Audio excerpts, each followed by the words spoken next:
Hi, this is Vince, AutoRestorationVideos.com.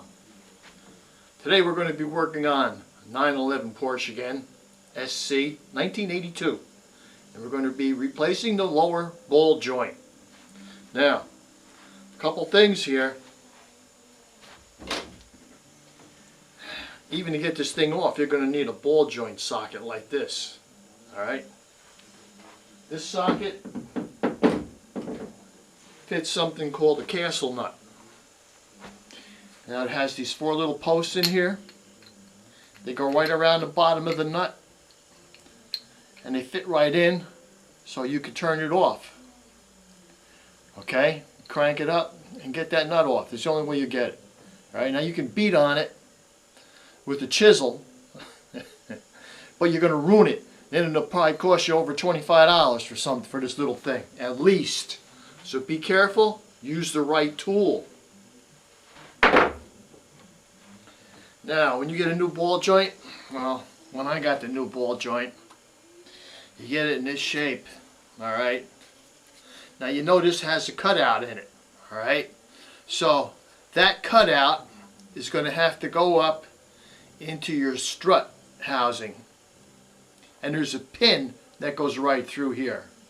So this cutout is going to have to actually face like your tire. Alright?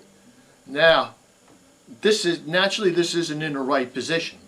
So once I get it in, I'm going to have to cock this thing around about maybe 90 degrees so she lines up in the right direction.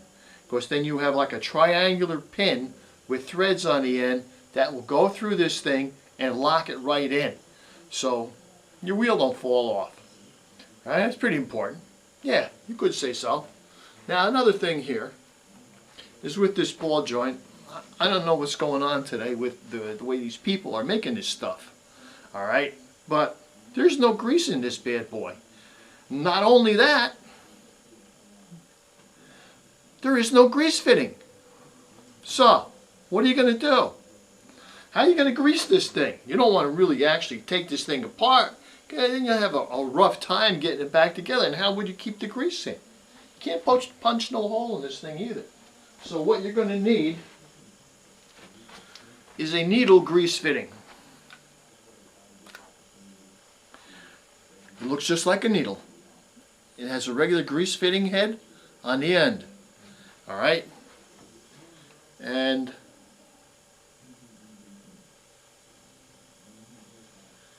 slips right down in there. Alright, now there's a ring. There's a metal ring around here. Don't even worry about it. This thing will just slip right down between that and you can go ahead and grease this puppy up. Alright, you need a big grease gun. Stick this in the end of the grease gun. Like so. This is my weapon of choice. Use some high temperature Teflon. Maybe synthetic grease. Alright, you don't want to just use the cheapest stuff you can get. You want to get some good grease. It comes in a big tube, fills this thing up, and it works out fine. It will work out fine. Now, you also notice on this, there's a notch in it, okay? And there is a matching little block in the lower control arm.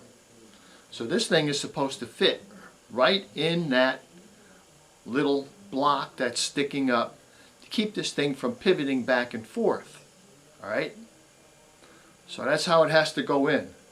And as far as how much pressure you have to use, foot-pounds or something, everybody's out to lunch on that. Everybody has a different idea. Nobody wants to give out any numbers or anything, it seems. Make it as tight as you can, alright? And use a breaker bar. So I'm going to be using this bad puppy right here. This half-inch ratcheting breaker bar. I wouldn't go to the extremes of putting another pipe on this. Then we're really getting carried away. I think with me just yanking on this thing in a big vise, I think I'll be alright. Alright? That's how I'm going to do it. Now first,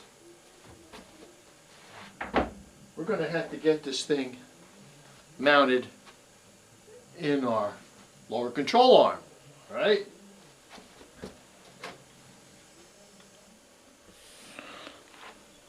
Now here's that little block I was telling you about that corresponds to this one. So this is going to have to go like this.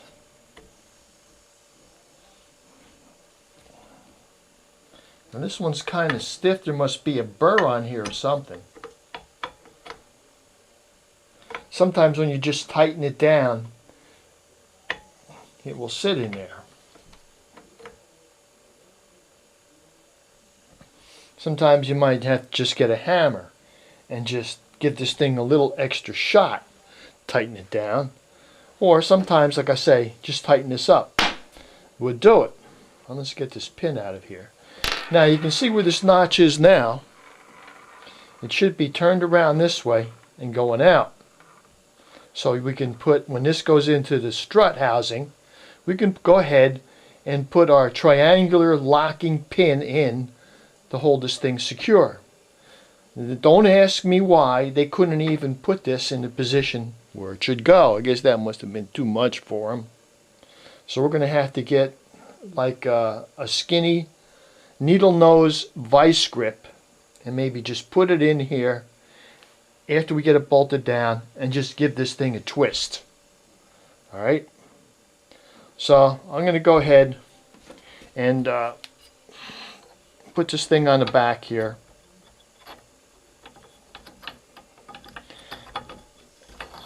Then we'll see if I can crank this puppy down and make it engage in that notch.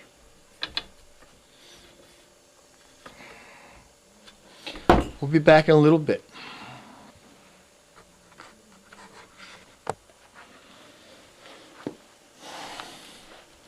Now I got it snug down, and she forced herself down onto that notch, and we're looking good there so far. But now we're going to have to really mount this thing in something secure to really get the torque that we're going to need. Now this thing was made in Germany. It's got some numbers on here, but I can't figure out what it is.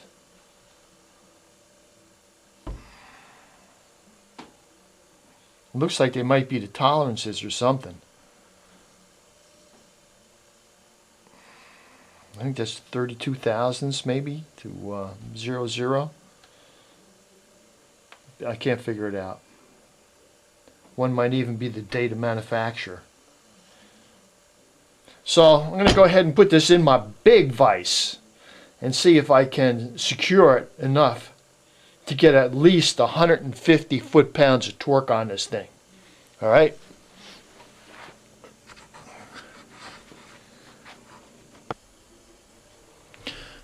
Now this was my first instinct, was to mount it in my big vise like this. But if you put a lot of torque on this bad boy, you're pushing against your torque tube here that your torsion bar goes through. Not a good idea. Not a good idea. If you twist that tube, you're really going to be looking for problems. I think it'll be better to put the vise right in this arm right here. This way we can localize our torque impact to this one specific area. And if we twist this thing a little, which we won't, but it'll be much better to secure it from this area here.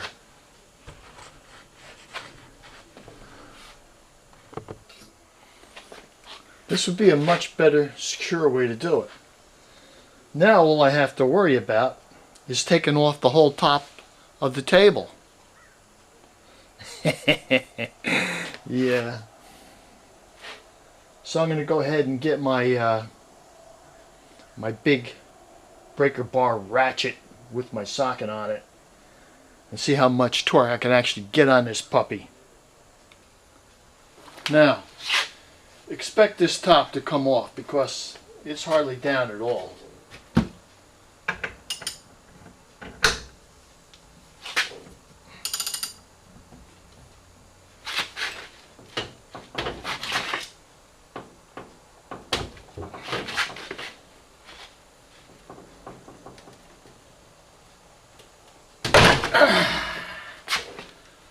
It's holding, I'm surprised. I don't think I can get much more on this puppy.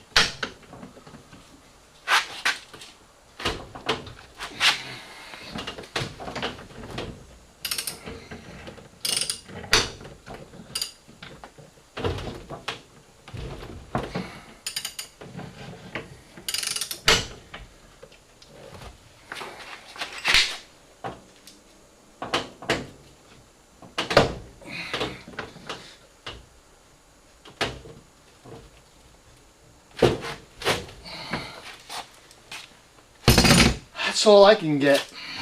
Let's go back downstairs, adjust the position of that shaft, and put some grease in it. Then we have this little piece on the bottom that has to go on too. We'll show you that. Now, in order for me to rotate the shaft around on that ball joint without scratching it, put a rubber glove on here.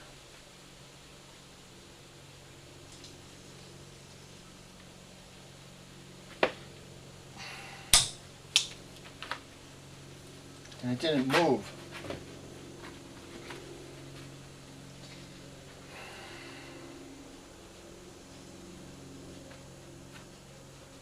This thing is a lot stiffer on here than I thought it was going to be.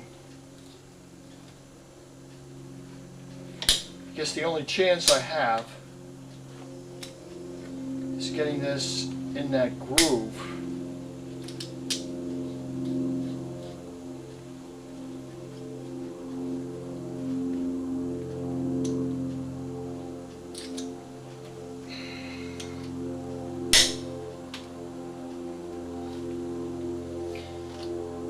Looks like it's back to the drawing board on this one. I have to come up with an alternate solution, it seems. Well, I whacked it a couple times with the hammer, a rubber hammer, and I can move it now. I got a few nicks in here from using my wrench, but I'm using a wrench on an angle, the same kind of angle that this thing is made to, and I really can't help it. I'm going to go ahead and take this downstairs now, or bring my grease gun out here and fill this up a little bit with some more grease. There is a little grease in here. I couldn't avoid putting nicks in this thing.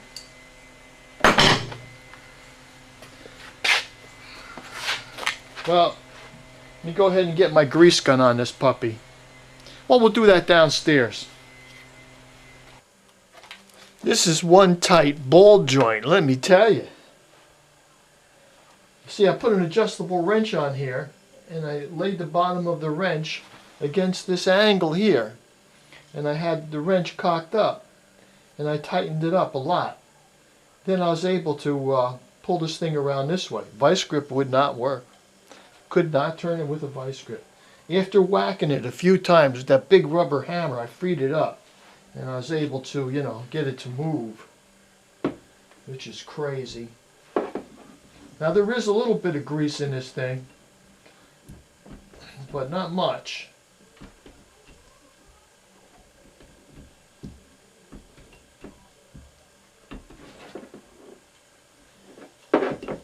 Well, it looks like I'm going to be here for a while pumping this bad boy up.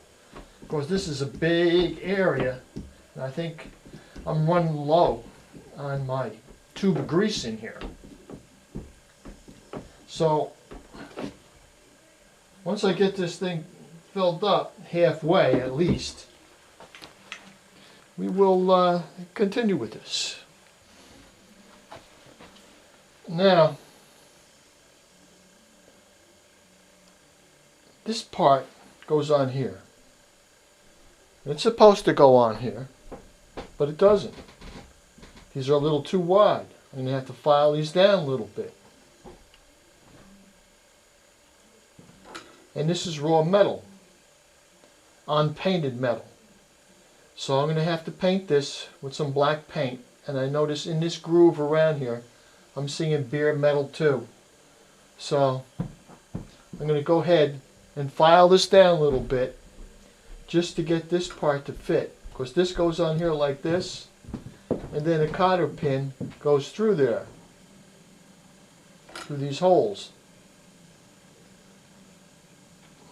Here's the cotter pin. So I'm going to get some grease remover or something and go over this after I file it down a little bit. And then I'm going to go ahead and paint it and put this together. And that should be about it.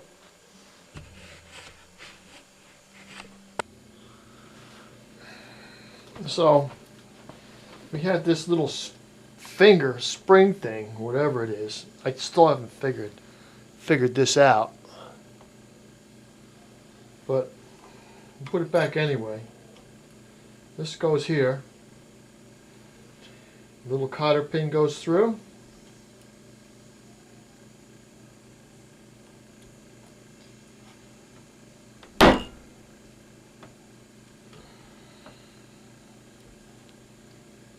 Maybe we should go through the other side first.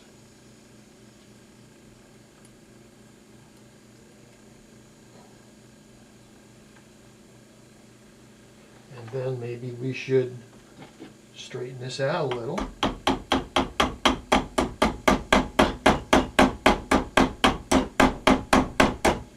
Straighten this one out a little.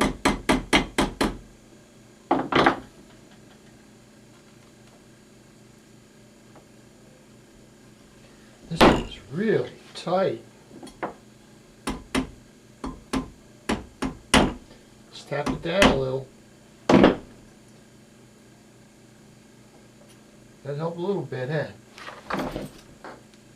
Now just keep pushing it.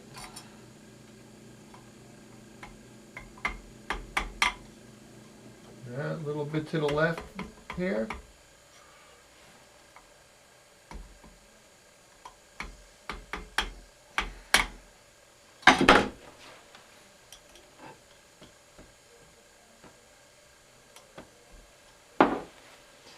Might have to twist this around a little bit. For some reason, the bottom is getting stuck.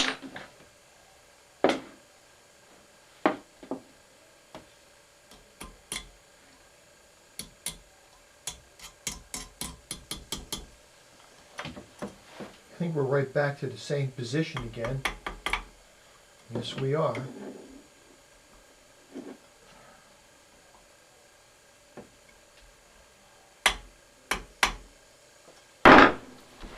Sometimes it's the simplest things that give you the problem. I think the problem is in the back. It's too high.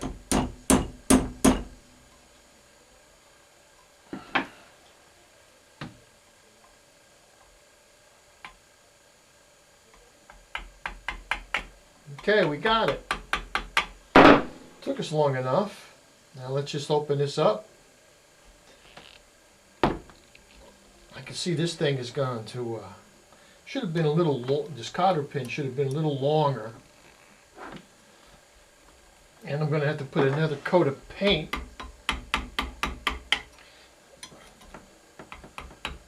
on this little spring finger here for some reason. Doesn't, I don't know what happened to it. Probably me touching it all the time to get it to fit. So that's about it. I'm going to go ahead and shoot a little more paint on there. But this is Vince from Auto Restoration Videos,